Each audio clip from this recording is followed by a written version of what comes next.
Welcome back to another lesson.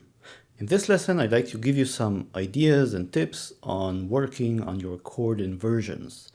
Now, remembering and practicing chord inversions for triads, at the very least, is extremely important when you're starting out. Basically, you should immediately be able to tell that this is a C major chord, this is a C major chord, this is a C major chord, as is this. All of these different inversions. Now, how many major triads are there? Well, there's one for each key on the keyboard. There are 12 different keys, so there are 12 major triads. And equally, there are 12 minor triads. And these are the bare minimum you need under your belt. There are actually two inversions and one root form for each.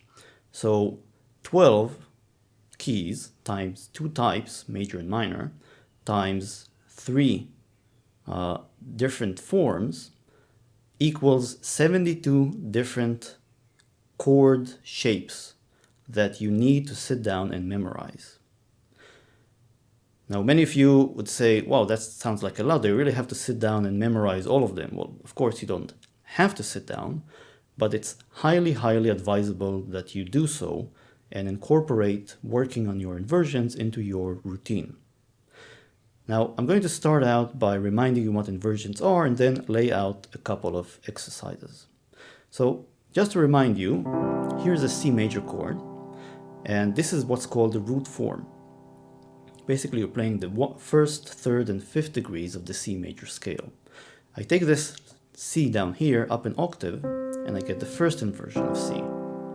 I take this E down here up an octave, I get the second inversion of C. And I take this G down here up an octave, and I get back to the root form, just an octave higher. And then this repeats.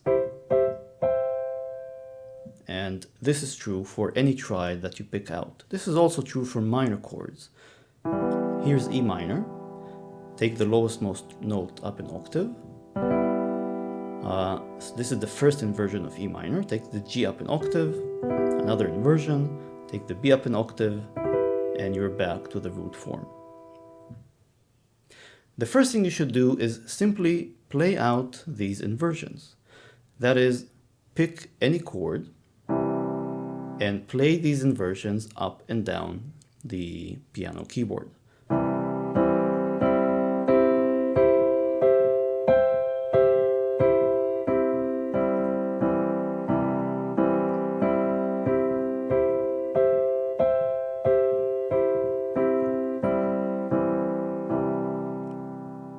Of course, you should start very, very slowly. The goal here is definitely not speed. The goal is to memorize the shapes. Speed is just an indicator that you're getting the hang of it. So once you feel comfortable doing it very slowly, do it slowly. Once you feel comfortable doing it slowly, pick up the speed a bit more. And then gradually increase the speed. You're not aiming to be a speed demon here. You're just aiming to maybe get to this level of performance. And you should be able to do this with any chord you pick. For example, let's take G flat major. So for this chord,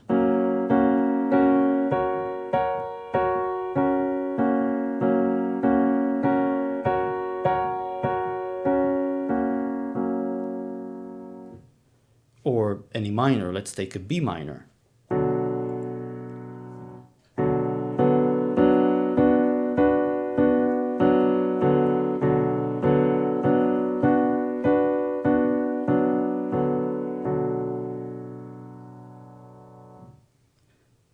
Of course, when you start out, it's going to take you some time to figure out exactly how each inversion looks like. So that's fine. Just take your time. This is going to take up, a sizable chunk of your practice when you start out.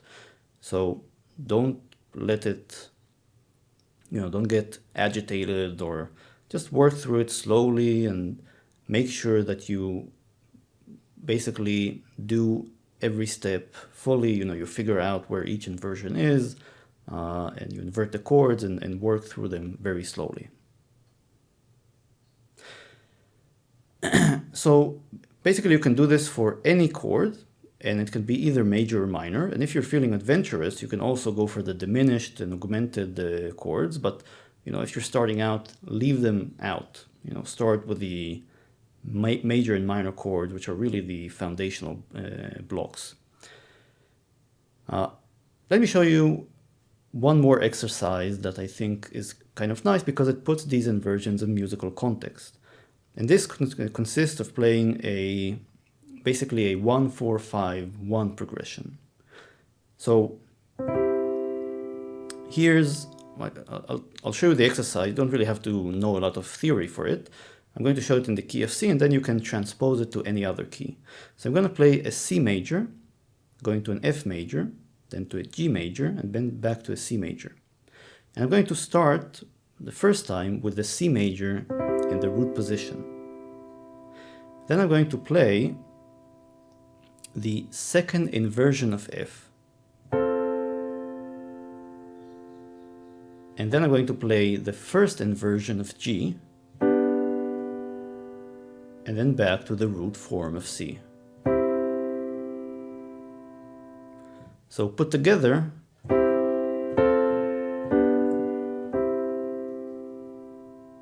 and the nice thing about this exercise is that it basically covers all three forms, the root, first inversion, and second inversion, although for different chords.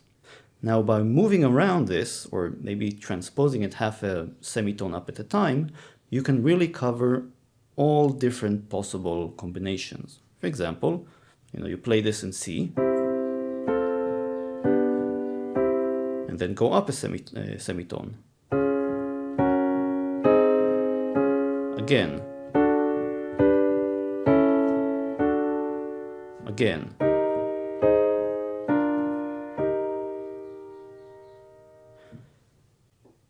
Your goal here would not be to build up amazing speed, but to build up a constant kind of speed, something like this.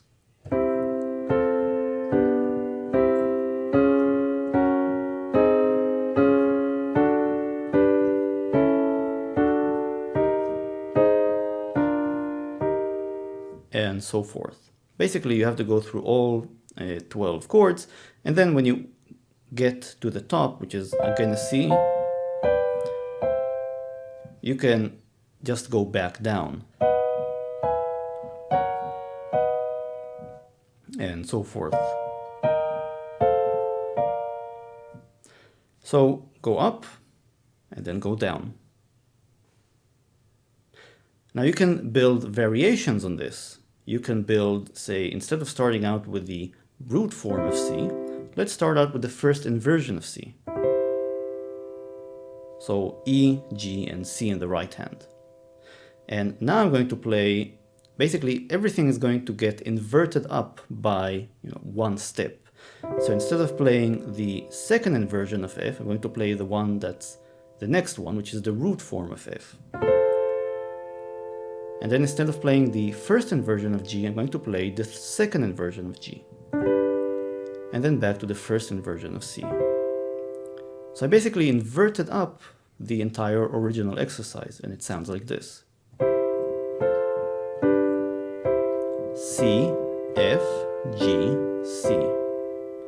And again, you can transpose this up by semitones until you go through all 12 possible keys. So starting with C,